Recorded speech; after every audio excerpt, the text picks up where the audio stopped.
Yeah, can you imagine, Laurel? They were waiting a long time in the cold. Right now, we are right on that freezing mark. So we're no longer seeing that heavy, wet snow we were seeing earlier. Right now, it's transitioned to very chilly rain instead. Overall, though, the roads have cleared out. Like you said, the road is back open toward Mount Hood, and businesses have really felt the impact.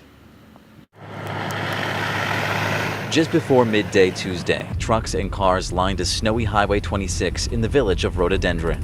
It's an adventure for us. I'm out here twice a week. Matt Ludley is a truck driver based in Minnesota. We were like born in this stuff. He's used to snow, but icy conditions diverted him from I-84 on Monday. We got up here because Trip Check said it was open and it was very delayed. ODOT crews worked to clear the way. Ramen noodles. Winter up here, it's a wild ride. Judah Larson works at Mount Hood Village Market on Highway 26. Not very many people coming up today. He has lived in Rhododendron about 20 years. This is the first time I've ever seen the resorts, all three of them in one single day, be closed. Timberline, Mount Hood Meadows, and Ski Bowl were all impacted since not enough staff could commute through the wintry mess.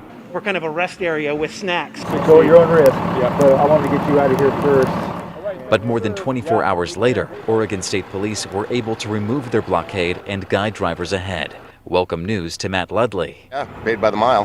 Whose time is money. All right, be safe. You're very welcome. Take care. All right.